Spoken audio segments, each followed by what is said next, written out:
What's up, guys? Welcome back to my YouTube channel, Red Reviews. I am Vincent Rojas, once again bringing you a quality late movie review.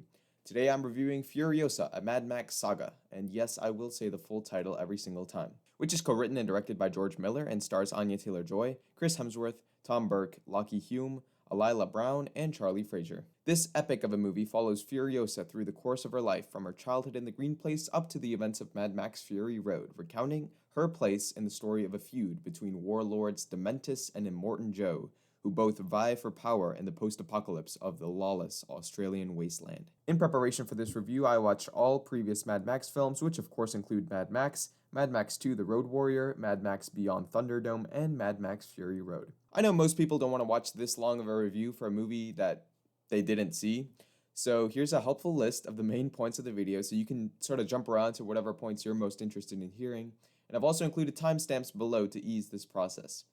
Furiosa: A Mad Max Saga was my most anticipated film ever, and as such I felt that this review required the longer length.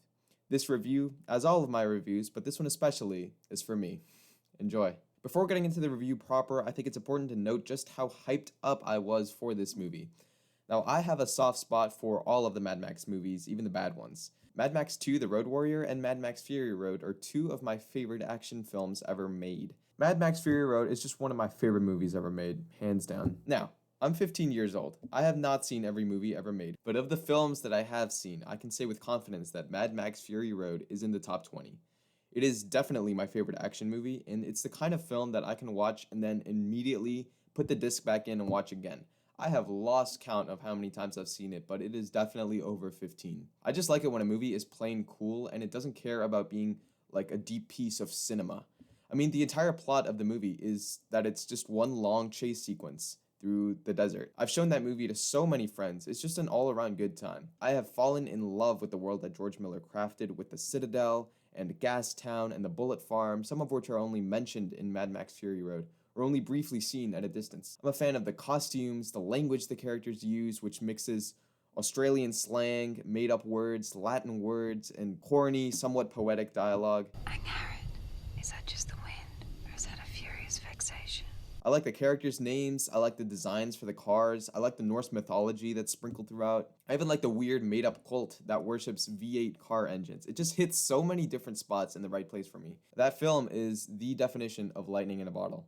It should not work as well as it does. Needless to say, crafting a follow-up to that film, which I even deem acceptable, is no small feat. I don't think people realize the sheer impact that the Mad Max franchise has had on popular media. Now, the first movie came out 44 years ago, and it's a great little cult classic film that spawned so many waves of inspiration. If you like the Fallout games, if you like the Borderlands games, if you like the Twisted Metal games, if you like the Fist of the North Star manga, if you like Waterworld, if you like Mortal Engines, if you like Season 5, Episode 5 of Community, Geothermal Escapism, that's Mad Max. If you like Season 3, Episode 2 of Rick and Morty, Rick Mansing the Stone, then you like Mad Max. If you played the last season of Fortnite, the Wasteland season, Chapter 5, Season 3, that was directly inspired by Mad Max with the desert and the car combat. The illustrator of the Fist of the North Star manga series, Tetsuo Hara, actually illustrated this image of Furiosa for this movie. If you like any of these, then you like Mad Max. They were all inspired by this franchise in some way, shape, or form. Heck, if you like the Saw movies,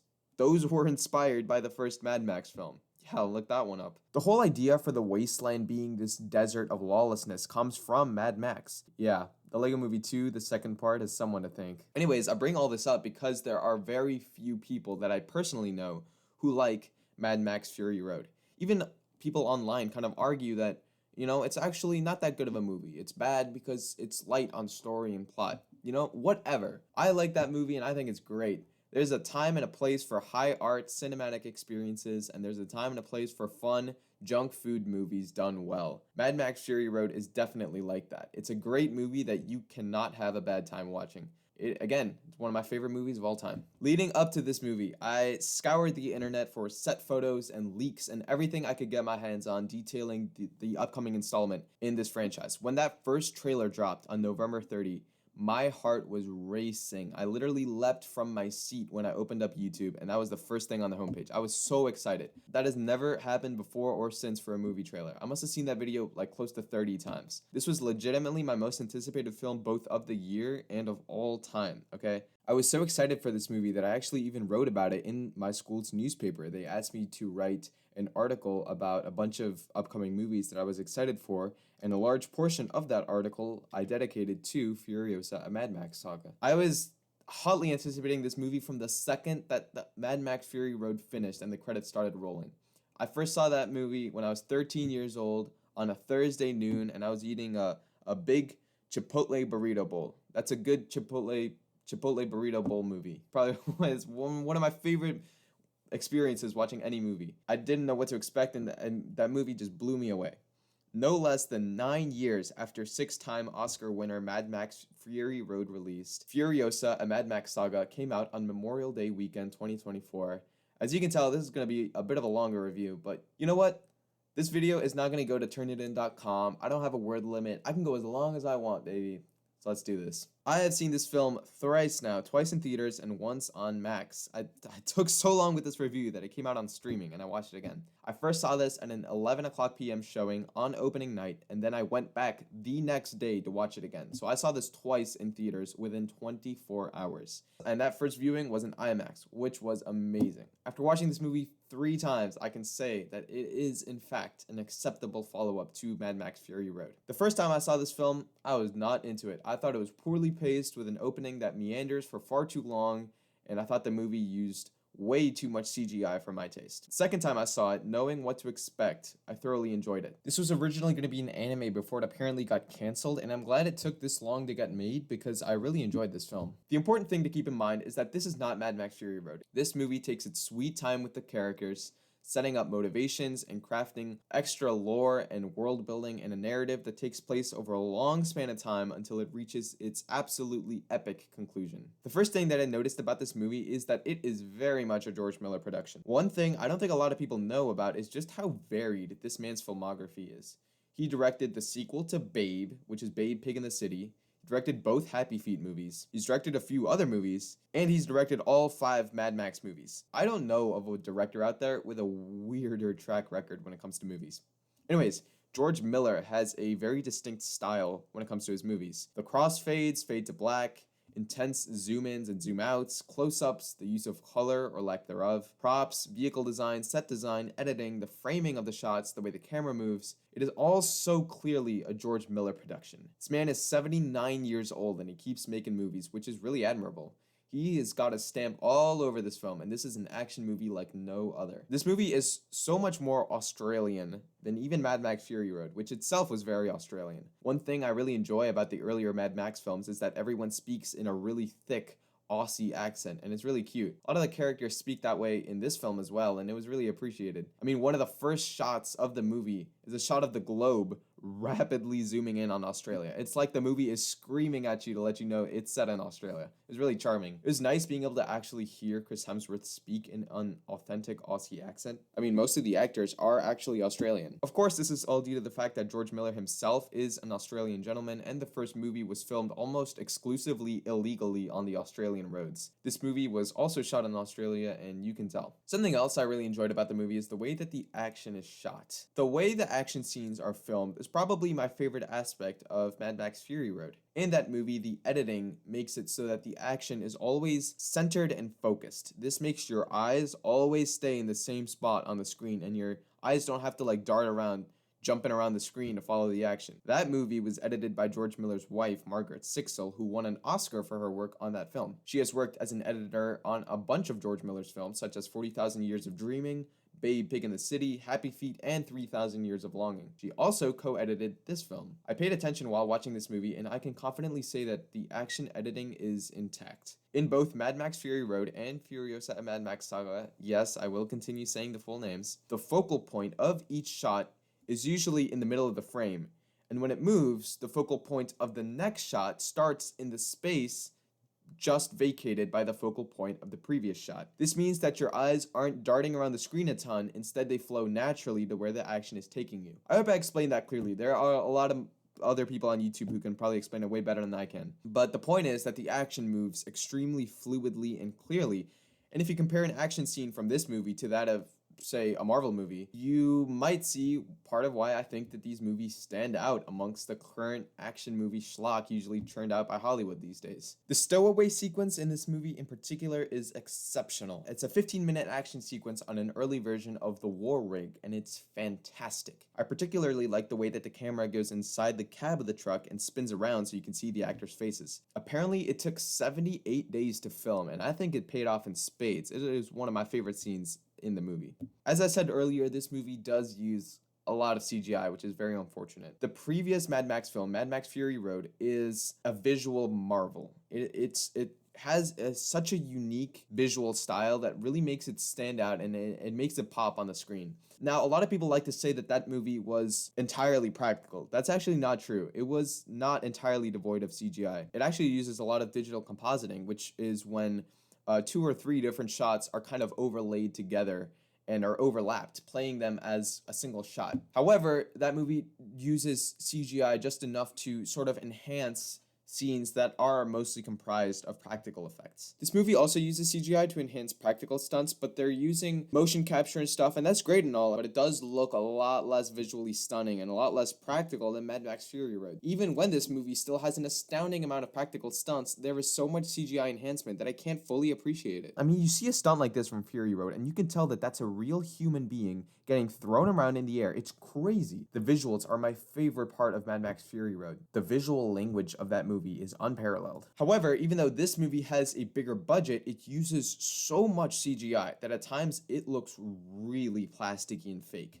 The color grading and especially the green screen can both be really off-putting at times. The comparison between this and the previous film is furthered by the fact that this movie includes scenes from Mad Max Fury Road as the credits roll. Those scenes look far more realistic and in person than the movie that you just finished watching. It was a really weird choice to include that, since the difference is night and day, and the chasm between those two movies is widened when you just finish watching Furiosa and you immediately start looking at scenes of a far more realistic looking movie. The VFX is undoubtedly handled in an inferior manner to Mad Max Fury Road, and it sucks because that's probably the biggest thing that I can fault this film for. I tried to turn a blind eye to it, but you really can't when it permeates throughout the entire movie. This especially sucks because arguably the coolest sequence in the film, the 15-minute stowaway sequence on the war rig, is so cool, but it is plagued by bad VFX, so I can't enjoy it as much as I really want to. Again, when you compare footage from this movie to Mad Max Fury Road, the difference is night and day. However, that is my biggest gripe with the film, so let's move on. One thing I was not expecting to see was that for about half this movie, Anya Taylor-Joy does not play Furiosa,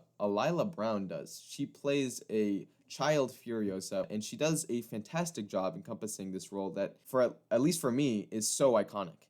And she acts exactly how I would imagine a child Furiosa would. She was surprisingly great for a child actress. But of course, Anya Taylor-Joy, in my opinion, is perfect as this incarnation of Furiosa. When I heard her speak in the trailers, I'm Furiosa! The darkest of angels. I was like, oh yeah, that's Furiosa. My videos are so cringy. Apparently AI was used to sort of blend Anya Taylor-Joy's face with that of Alyla Browne so that they look more similar, and while I didn't notice it, I don't like it since it's another instance of needless computerization. If you just got a regular child actor and told me that that was young Furiosa, I wouldn't have said anything, but this needless AI integration concerns me. Apparently George Miller thought of Anya Taylor-Joy for the role of Furiosa after watching the movie Last Night in Soho and talking to its director Edgar Wright, who is another one of my favorite directors, who recommended her to him. Now, if you know Furiosa from Mad Max Fury Road, you know that she has a shaved head. In this movie, she does shave her head in the third act, but Anya does wear a bald cap, which is kind of noticeable, at least for me. From what I read online, it seems like it was Miller who didn't let Anya Taylor-Joy cut her hair, even though she wanted to, because he wasn't sure that they would film this movie in order, and Furiosa goes bald again in the third act of the film. And also, apparently, he just liked her hair. She only has around 30 lines of dialogue in this movie, which is very fitting for a Mad Max protagonist, and I counted too.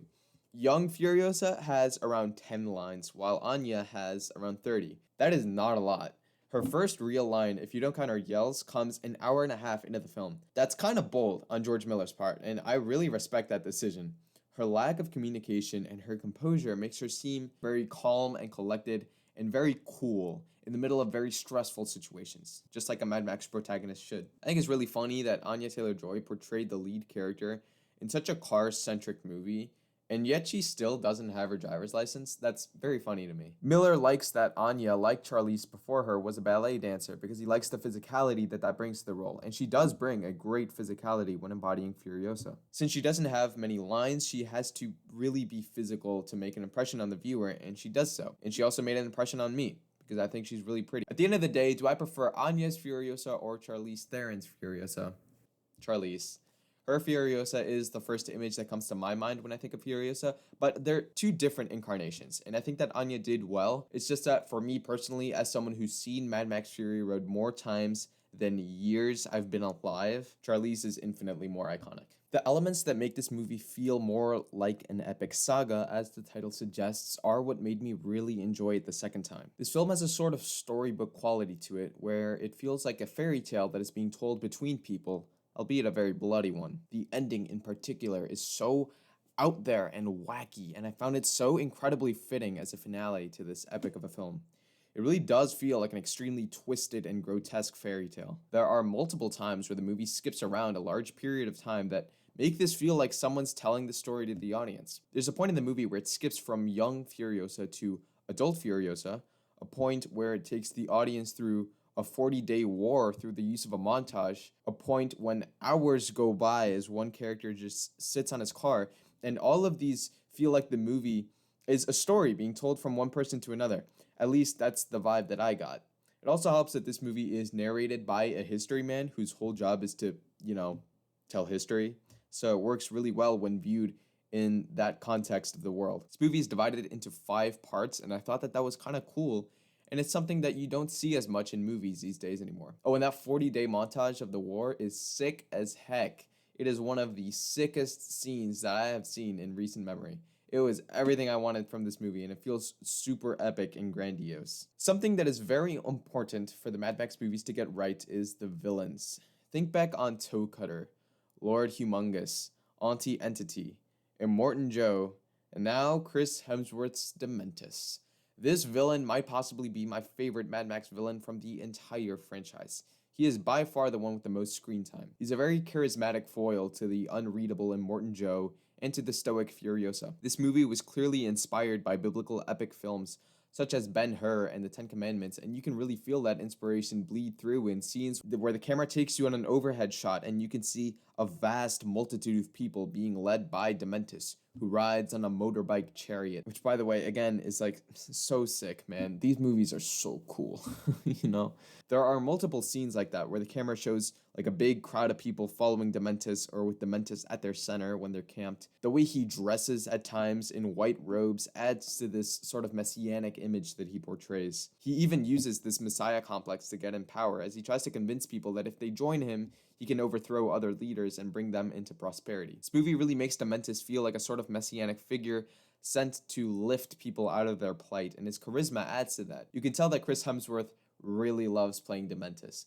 He's so great at hamming it up for the camera and making this an unforgettable performance. He talks a lot, so it balances out the fact that Furiosa doesn't talk much.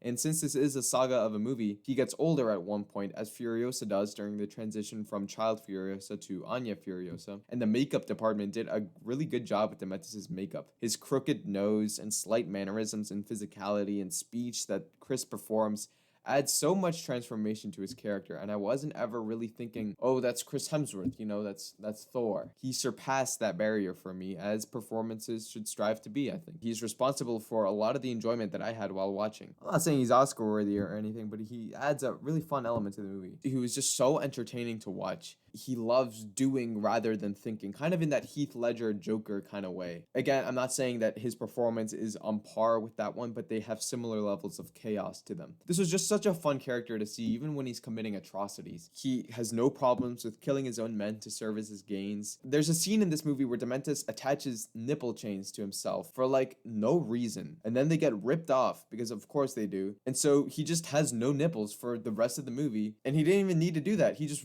ripped his nipples off for no reason. I love it.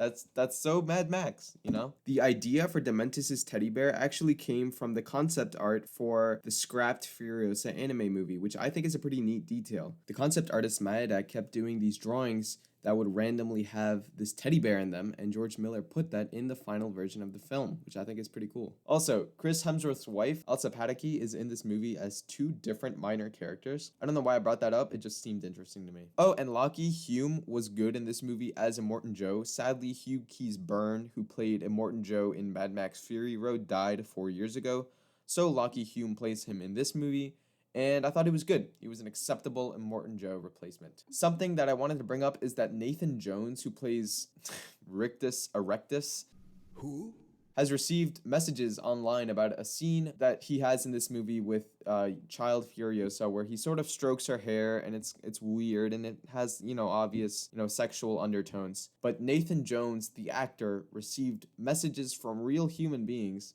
harassing him for that scene. What? It's a performance, it's not real. It's it's acting. And I think people should learn to distinguish facts from fiction. Alright, politics over. Back to the movie. I want to briefly discuss the music in this movie, because the music is pretty central to why I enjoy Mad Max Fury Road as much as I do. So much of that movie's high-octane energy is derived from the music in tandem with the quick editing, and I thought the music was sadly painfully average in this movie. The trailer for this film had a really cool bass line and trumpet track that is just missing from the final cut. And it's not in the soundtrack either. It's not like a bonus track or anything, which is a shame because it's the best track that I can think of related to this movie.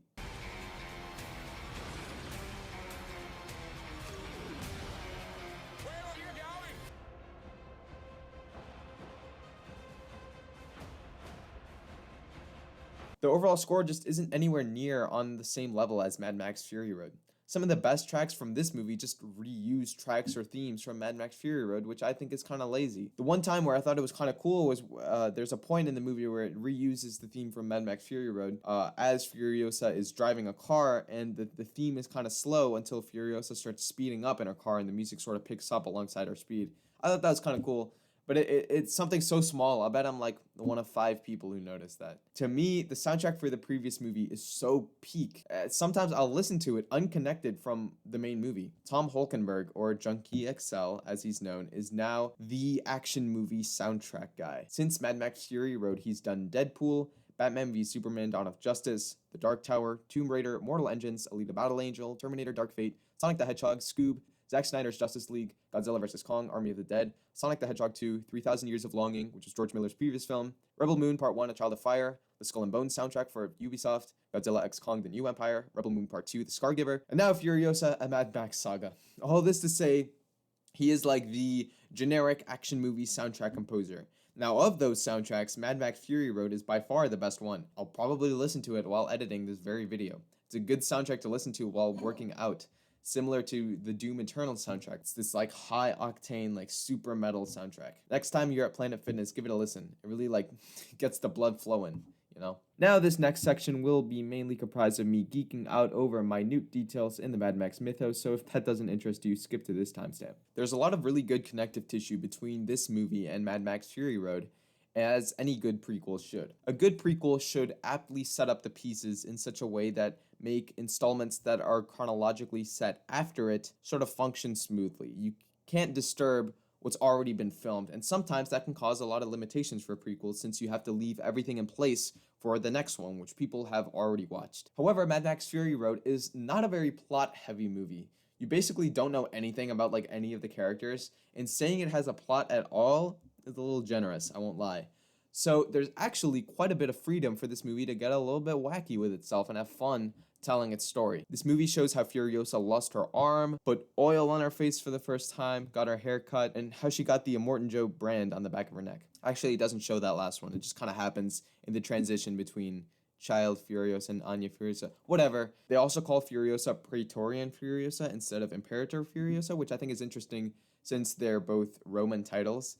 It just goes to show you how much George Miller drew on for inspiration for these movies. I'm telling you, these movies are like a weird mix of a lot of different cultures. The way the characters speak in kind of like a dreamlike way is not how real people talk. The wording of phrases and the cadence of the sentences is kind of poetic, in a way that only George Miller can pull off effectively. Speaking of words, the names also fit into the world super well. I mean, of course they do. This franchise is George Miller's baby. But I mean, like, Toe Jam, Dementus, Scrotus, Smeg, these kind of gross names, some of which are short for like sexual terms, some of which sound kind of Latin in a way. It's all so perfect. It just fits into the canon so seamlessly. In Mad Max Fury Road, you had Immortan Joe, the People Eater, Rictus Erectus, just these really weird names.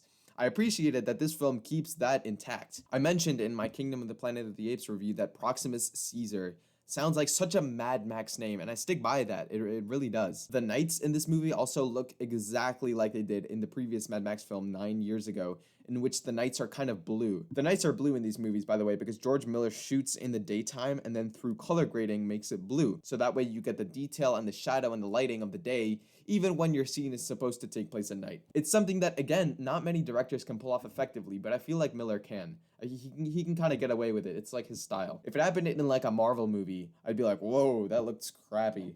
But since it's George Miller, I accept that it's just, the way that he does his movies, and I like his style. More things I noticed that are kind of like Mad Max Fury Road, people getting dragged behind vehicles. There's a dude who's kind of leading a bunch of people in revving their vehicles. There's like a scene where there's a bunch of like motorbikes, and there's one guy and he's kind of going like that, and the people are revving their vehicles in tandem to the beat of his motions, which reminded me of Mad Max 2, The Road Warrior.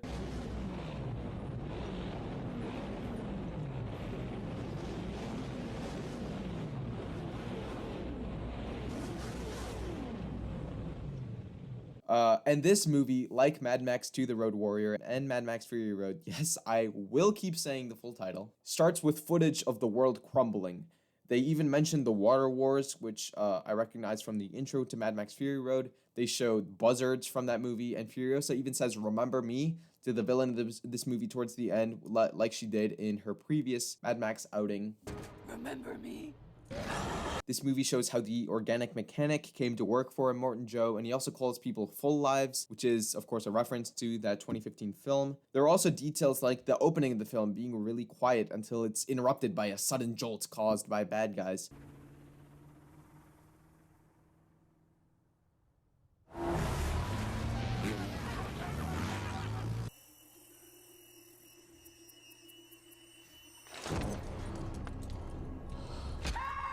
Or the engine failing on the war rig, like in Mad Max Fury Road. Even small details are kept intact, like the pedal of the war rig being a foot measuring device, which you can only really tell if you're looking for it, and it's only in the movie for like a split second.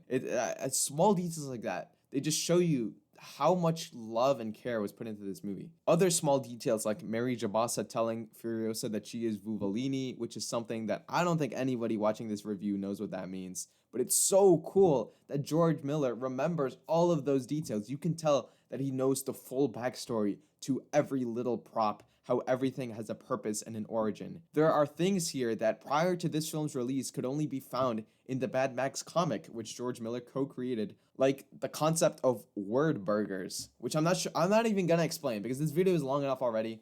But if you've read the comic, you know what a word burger is, and they use a word burger in this movie. That's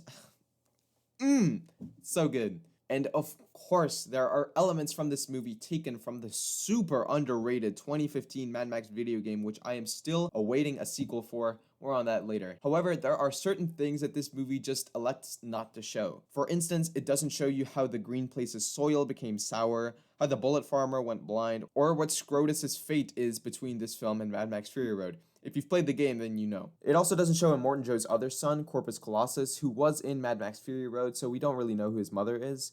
This is because the actor who portrayed him, Quentin Kinahan, sadly died in 2018, but I was still left wondering why he's in Furiosa. I think he could have been recast.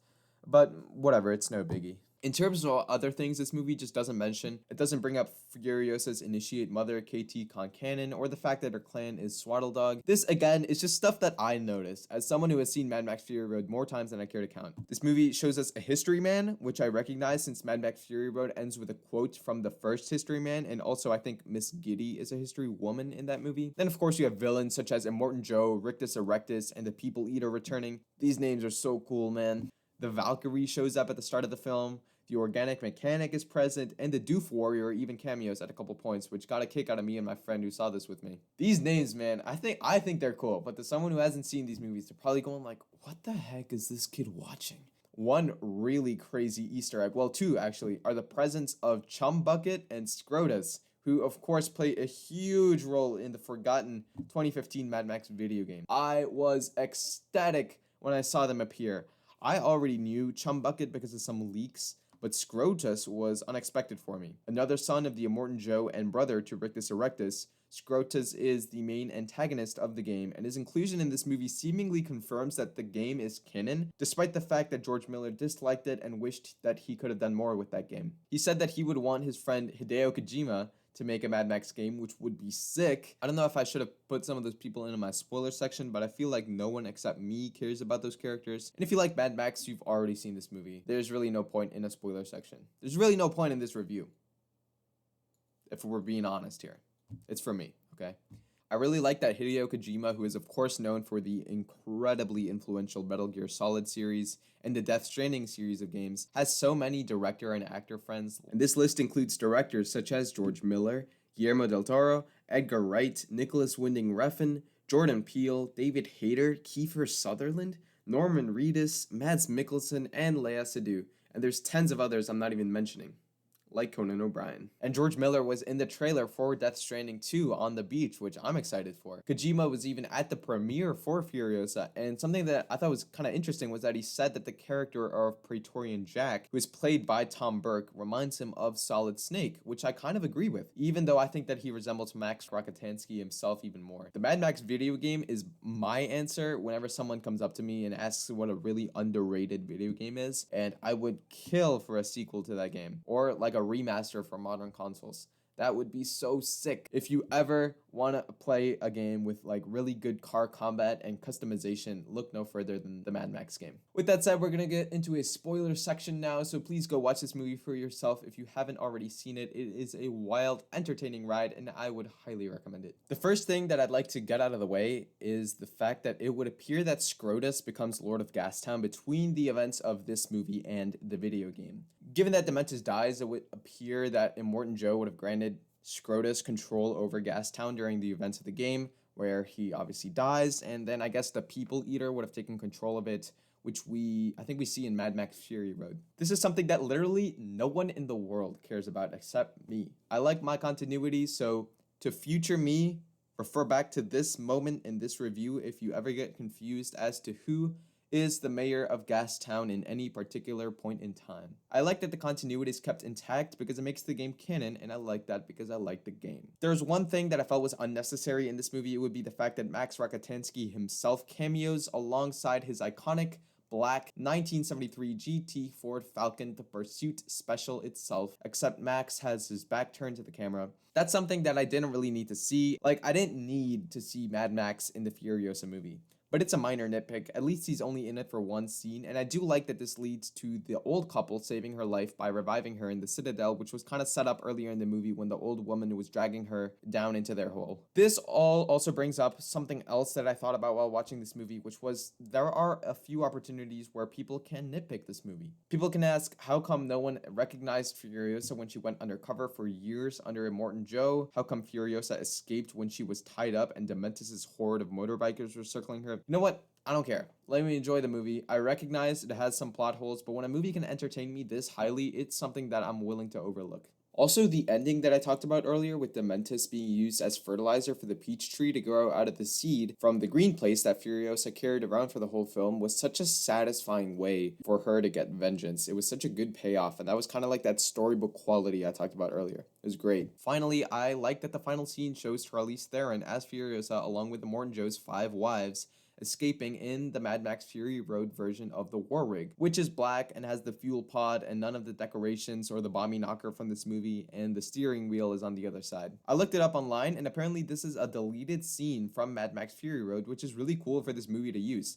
I thought it was interesting that this movie has a war rig that is very different to the one in Mad Max Fury Road because they never outright state that, hey, let's make another war rig in the future or something like that. Because I thought for a while that that the war rig in this movie was supposed to be the same one from 9 years ago, but it's not. It's chrome and it has a mommy knocker on its back and hydraulic arms and it's got engravings on the side and stuff. So it's different than the one in the final scene. I just thought that somehow this one turns into the one from Mad Max Fury Road, but I think that they're just too different for that to be the case. I think it makes more sense that they just made a different war rig between this movie and that movie. It's just that since they always call it the war rig, I assume that there was always ever only one. But watching this movie, I realized that the steering wheel is on the right side, like in an Australian vehicle, as opposed to the left side, which is what we saw in Mad Max Fury Road. So they're two different vehicles. Are you seeing how I overanalyze things? Overall, guys, this was a movie that is best experienced as a separate entity to its predecessor. As I said, the first time I saw this in theaters, I was left unsatisfied. But then on my first and then second rewatches, it became a film that I was heavily engaged with, and now it's a movie that I like to own. I think it's interesting that this is not the first mega blockbuster released in 2024 starring Anya Taylor-Joy with a pivotal connection to sand, as of course Doom Part 2 released earlier this year, and yes, Doom Part 2 is far superior to this film. But sometimes you want to watch a piece of high art, and then sometimes you just want to watch a movie that gets your blood pumping. I think it's really cool that this movie got a 7-minute standing ovation in Cannes Film Festival. And yeah, I understand that every single movie ever gets like a 2-hour standing ovation, but I don't know, I think it's cool that this action movie got so much acclaim. Make no mistake, if you've seen the trailers or made it through this review without having previously watched anything Mad Max related and you're thinking, this does not look like my jam, do not watch it. You won't like it. However, if you've seen the footage from this movie and you think that this looks kind of cool, check it out. This is not a review convincing you to go see it. If you don't like this kind of movie, you don't like this kind of movie. It is not for everyone. But to me, it feels like George Miller crafted exactly the kind of movie I wanted to see. This is an action movie like no other. It's not even like its predecessor. This is a unique beast, and I really like that. Again, I think that comparisons to Mad Max Fury Road do play against it. As I said, that was definitely my experience when I first exited the theater. But understanding that this is a different, much more story and lore-based epic film than its counterpart is crucial in appreciating it. This film has a slightly larger budget than Mad Max Fury Road, and yet this movie's $32 million opening at the US box office made it the film with the lowest #1 Memorial Day opening in almost 30 years, as 1995's Casper made $22 million on its Memorial Day opening. Overall, this movie was a flop, as it only made $172.8 million against its $168 million budget. That is considered a box office bomb. I mean, I remember the first time I went to see this film in IMAX, there were less than 20 people in the theater, including myself. I did my part and watched it twice in theaters, once in IMAX, and will also buy a physical release, but I mean, you guys have to do the same if you want a sequel to Mad Max Fury Road. I am now switching my most anticipated movie from Furiosa, a Mad Max Saga, to Mad Max The Wasteland, which would be the sequel to Mad Max Fury Road, or George Miller's Max Rockatansky prequel movie, whichever comes first. You just really don't see movies like this made anymore. I support movies like this whenever I can. I'm excited to check out the black and chrome edition of this movie that's out in physical release like the one for Mad Max Fury Road. Alright guys, that's gonna do it for this review. Dang, that was a long review. If you stuck around until the end, then that's probably because I know you personally. And if I don't know you personally and you're still here, thank you, my friend. I appreciate it. These reviews are more for me to get all my thoughts on a movie out there, so they're not very viewer friendly. This being my most anticipated movie ever made is definitely the reason why this video was so long. I doubt I'll make a review of a similar length in a really long while, but I kind of needed this one to be a good length. Mad Max is my baby, okay? I needed this one. But expect following reviews to be considerably shorter. I've got more reviews coming very soon, like within the next week, so keep your eyes peeled for those. I hope this video was at least entertaining to watch. Thank you so much for watching. Okay, enough rambling. I'm going to let you go now. Again, my deepest thanks for sticking around to the end. Go have a nice day. What's left of it. Peace.